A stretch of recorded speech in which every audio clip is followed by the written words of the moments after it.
D'un charmant aéroport en bois à des enceintes sportives futuristes, en passant par des musées iconiques et des gratte-ciel ultramodernes, dans cette vidéo, nous allons faire le tour du monde des plus belles merveilles d'architecture actuellement en cours de construction. Pour commencer ce tour d'horizon, nous nous rendons au sud du Bhoutan, où un aéroport en bois doit voir le jour. Prévu pour ouvrir ses portes en 2029, ce terminal de 68 000 m², situé dans la ville de Géléfu, deviendra le deuxième aéroport international de ce petit pays enclavé.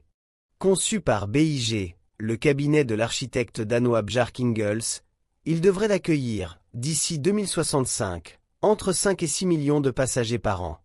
L'aéroport international de Géléfu sera implanté dans un environnement de forêts subtropicales et de montagnes, à proximité de la frontière entre le Bhoutan et l'Inde, ainsi que de la rivière Phya. Ce paysage naturel a été une référence clé pour sa conception. Avec sa structure d'entrée ondulée, destinée à ressembler à une chaîne de montagnes vue de loin, l'aéroport s'intégrera harmonieusement à son environnement. Des modules à motifs en bois lamellé-collé constitueront la structure d'entrée. Parallèlement, des sculptures en bois représentant des dragons orneront le bâtiment. Elles seront réalisées par des artisans locaux et évoqueront les kachens, des colonnes décoratives emblématiques de l'architecture traditionnelle bhoutanaise. L'idée de BIG est de créer une expérience qui fait écho au mode de vie bhoutanais, calme, accueillant et en harmonie avec la nature. Ainsi, l'aéroport promet d'offrir une expérience passager rare, avec de généreux espaces baignés de lumière naturelle. Des éléments du paysage local et des sculptures réalisées par des artisans bhoutanais se conjuguent pour guider en douceur les voyageurs à travers le terminal. L'aéroport fait partie intégrante du projet Géléfu Mindfulness City, lancé en 2023 à l'initiative du roi du Bhoutan, et visant à créer un pôle économique majeur dans la région.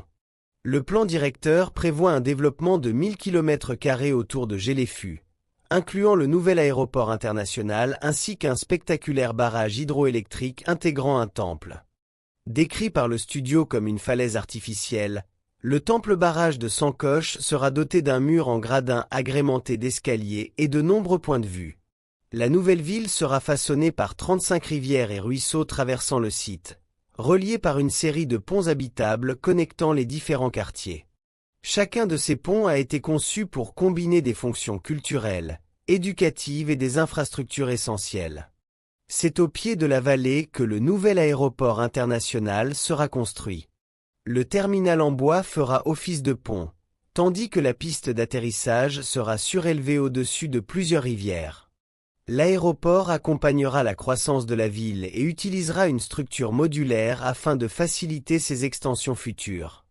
Il sera également équipé de panneaux photovoltaïques sur le toit pour la production d'électricité, ainsi que d'un pôle multimodal comprenant des tramways et des bus reliant Géléfu au reste du Bhoutan. À l'extérieur, l'esplanade des arrivées sera divisée en 4 zones, chacune agrémentée de plantes indigènes issues des forêts environnantes. Un pavage en pierre, des espaces de détente et des abris contre les intempéries seront aménagés.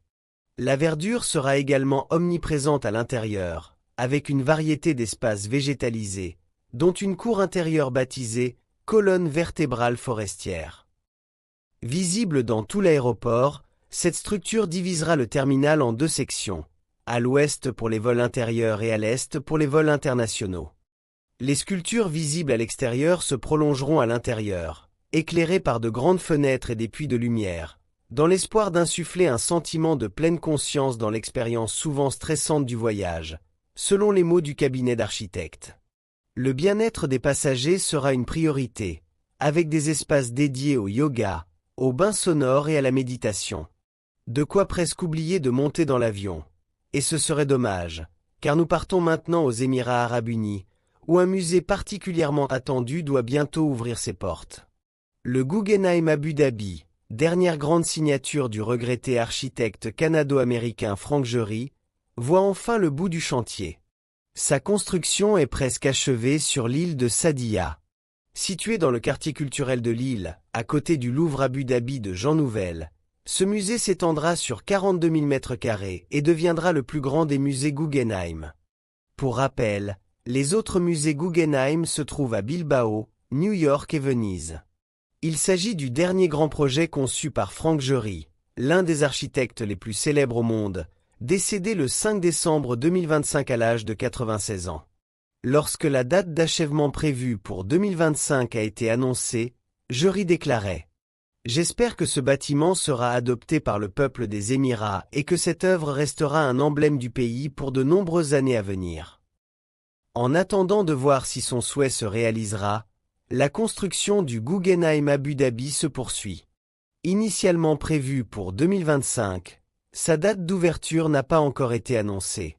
Les plans du musée ont été dévoilés pour la première fois en 2006, et la construction a débuté en 2011 au nord-ouest de l'île de Sadia.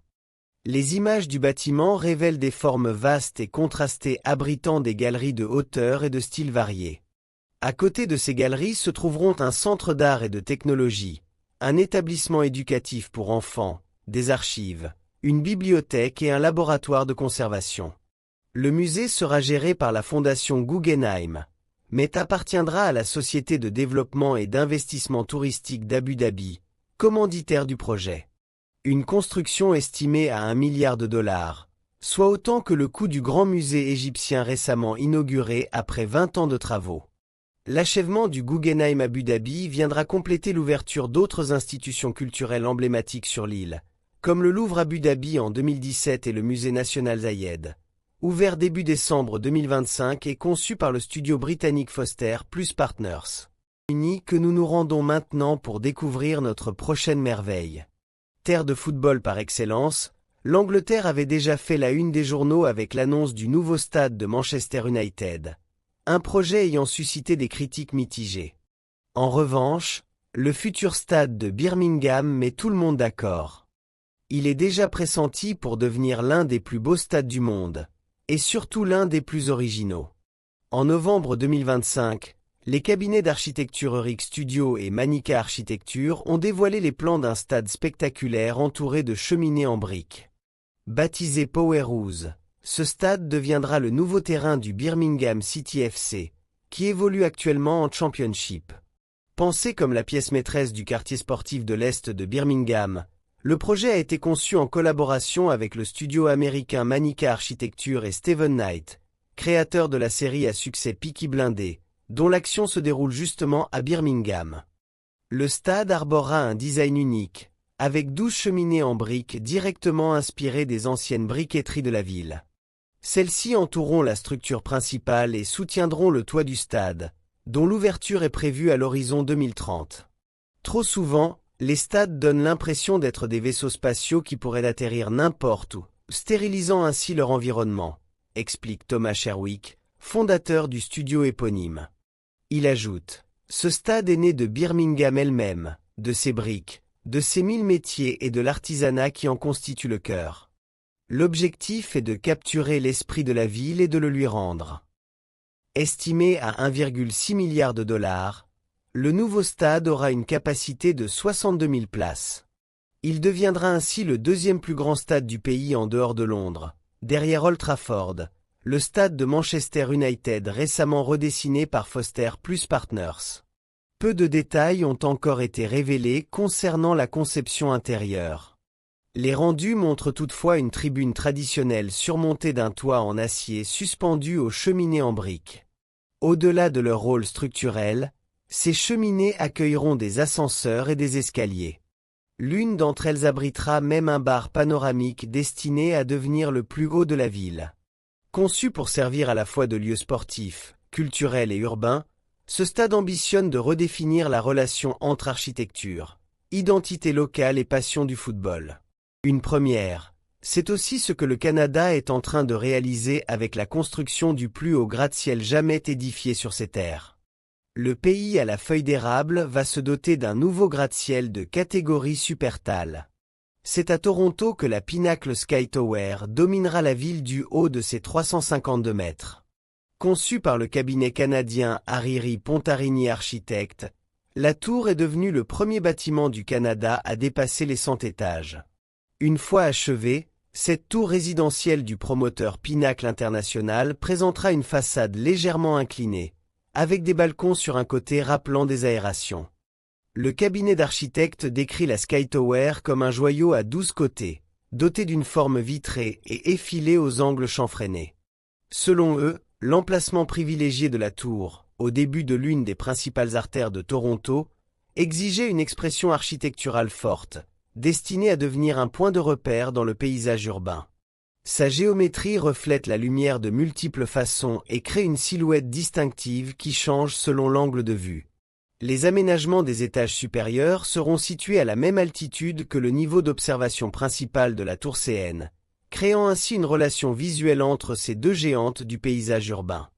Au-delà de l'esthétique, le design a été pensé pour aider le gratte-ciel à résister aux vents violents provenant du lac Ontario.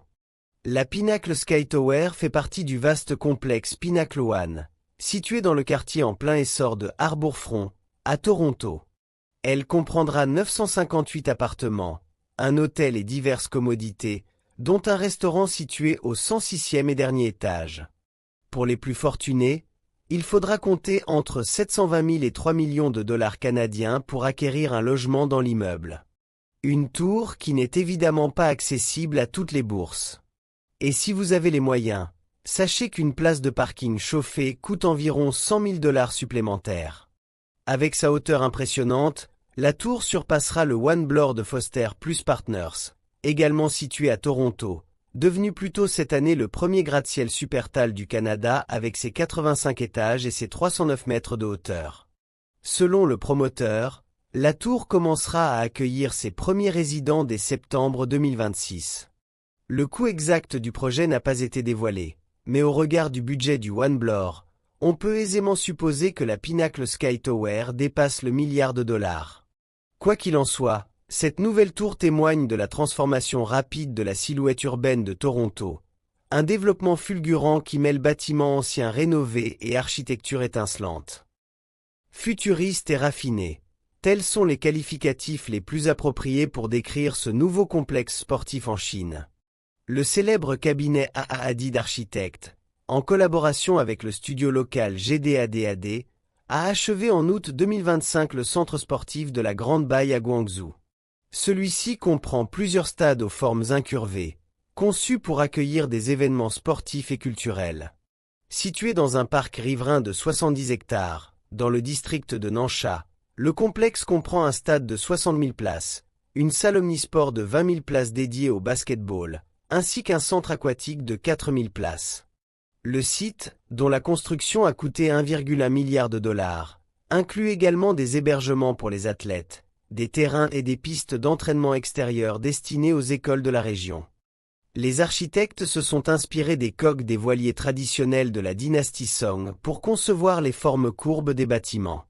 Des persiennes verticales ornent les façades afin de rafraîchir et d'ombrager les espaces intérieurs.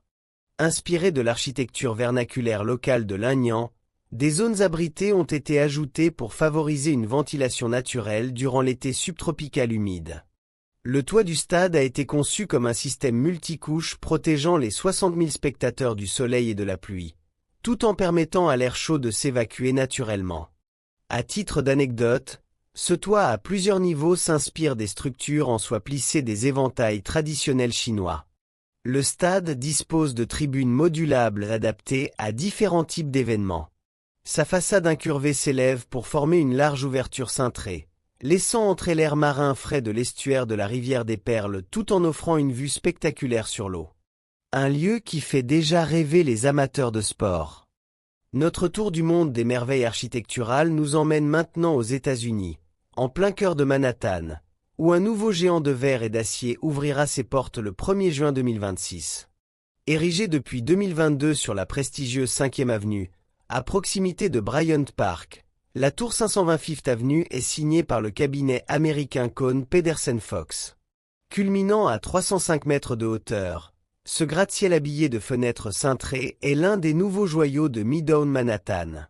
Il se situe à proximité de monuments emblématiques tels que le Chrysler Building et la Bibliothèque publique de New York. La tour se compose de volumes rectangulaires enveloppés de fenêtres cintrées dont la hauteur augmente progressivement vers le sommet. Ces ouvertures sont encadrées de moulures cannelées qui se reflètent dans une colonnade cintrée au niveau du sol. Le design s'inspire du langage architectural environnant ainsi que des dessins visionnaires de Hugh Ferris, qui ont notamment influencé l'imaginaire de Gotham City. Le programme de l'immeuble comprend des commerces en rez-de-chaussée, 25 étages de bureaux haut de gamme, ainsi qu'une centaine d'appartements, dont des résidences de luxe aux étages supérieurs. Les penthouses offriront une vue panoramique à 360 degrés sur la ville, tandis qu'un étage privé dédié aux résidents proposera de nombreux espaces de détente. Le coût total du projet n'a pas été révélé, mais un financement initial de 540 millions de dollars a été obtenu. Les prix des appartements débutent à environ 1,7 million de dollars. Retour en Europe, à Mons en Belgique, où une nouvelle gare inaugurée en janvier 2025 fait la fierté des habitants. Conçue par l'architecte Santiago Calatrava, cette structure monumentale en verre et en acier enjambe les voies ferrées et relie deux quartiers longtemps séparés. La gare s'étend sur 350 mètres et intègre des quais, des arrêts de bus, des commerces, des bureaux et un parking souterrain. À l'intérieur, la lumière naturelle est omniprésente grâce à de vastes verrières, tandis que la galerie centrale fermée garantit un confort thermique en hiver. Enfin, notre dernière merveille architecturale nous conduit à Los Angeles avec le Lucas Museum of Narrative Art, conçu par le cabinet MAD Architectes et fondé par George Lucas. Prévu pour ouvrir en septembre 2026, ce musée futuriste de 28 000 m² est dédié à l'art narratif sous toutes ses formes. Revêtu de panneaux en polymère renforcés de fibres de verre, le bâtiment adopte une silhouette organique évoquant un vaisseau spatial. Il abritera des galeries, des théâtres, des salles de classe, des boutiques et des cafés, le tout entouré de vastes espaces verts. D'un coût estimé à 1 milliard de dollars, le projet marque la fin de notre tour d'horizon des merveilles d'architecture. J'espère sincèrement que ce voyage vous a plu. N'hésitez pas à me dire en commentaire si vous souhaitez découvrir d'autres formats de ce type. Cette chaîne a pour mission de te montrer le futur avant tout le monde. Si tu veux rester en avance sur l'intelligence artificielle, l'espace, la science et la technologie, abonne-toi maintenant. Et n'oublie pas de liker la vidéo, c'est le carburant qui fait grandir la chaîne.